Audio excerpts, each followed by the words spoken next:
Hey y'all, I was putting my little generator back together and thought, I really ought to talk to you about this, because I know a lot of people are trying to be prepared for whatever comes. I mean, we're here in Texas and we already are facing a really super hot summer, and I'm predicting that my little generator is going to get used a lot. But here's what happened. I went to Tennessee. The generator had been working okay. There was a little bit of fray on my cord, little bit. I got caught in a rainstorm, got some water in the gas. That's my fault for not covering up on the way, right? No biggie. Drain the gas, should start. This is fraying so bad that I know if I pull a couple more times, it's going to break, and it's just so much harder to change out when it's broken. So I said, okay, that's it. I put it up and didn't mess with the generator. I got home and I've been taking it apart, and what I found was simple. It's a simple fix, except that in order to do a simple fix, I had to take this thing completely apart. Now, this time I didn't have to take the engine off of the frame, but I took everything else off. So the gas tank came off, all this stuff in here got disconnected. This came off, and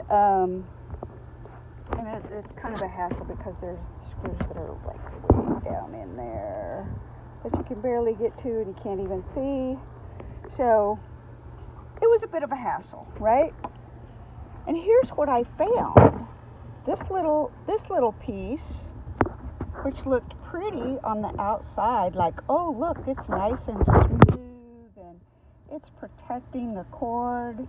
Oh, forgot to mention, this is the fourth cord I've put in this thing in a little over a year. And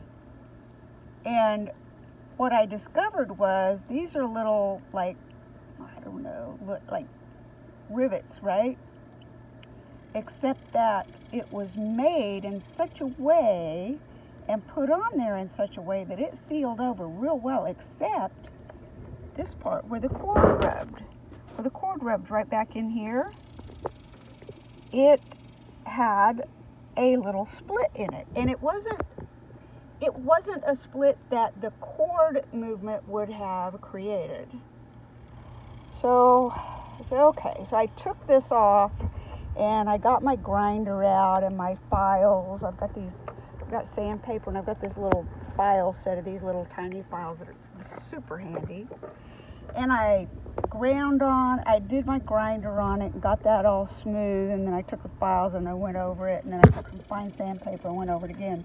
So this, without that little thing, which is kind of like this one here in the plastic right here, luckily the cord doesn't rub up against the inside of it on that, I hope. We'll find out. I'll replace it again. I'll do the video. But here it did rub, and then on the back of this little piece, so this is plastic, this is a little metal inset. All right, so I took this out and I looked at the back of it, and what I found back in here, you can kind of see it's kind of silvery looking now because it doesn't have any paint on it. There was paint over one area that had been chewed up on purpose. Like if I took one of my little files and I had taken that little metal piece, I'll demonstrate let's see here. I'll demonstrate right here, okay?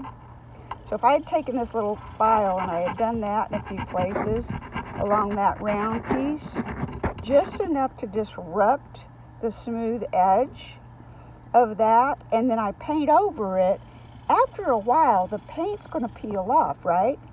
And the cord is going to be what rubs up against that, and it's going to keep breaking. And I think that's what happened, is I got to that point. So I believe this is something, and I could be, you can write me off as a conspiracy theorist or whatever, I don't care. I believe that these little generators probably have some planned obsolescence built into them. And that's what I found. So I've already replaced the carburetor on this one, because there was a piece for the carburetor that was messed up and it was not replaceable. I had to get the whole carburetor. I couldn't just rebuild the little carburetor. And believe me, I tried. I tried to find out the parts everywhere and I couldn't. So anyway, so the carburetor's new. Now I have fixed the 2 spots where this stuff was chewing up the cord. So hopefully clean gas that doesn't have water in it will put me back in business. But I wanted to just let you know, especially for those of you who are kind of new to having DIY kind of stuff.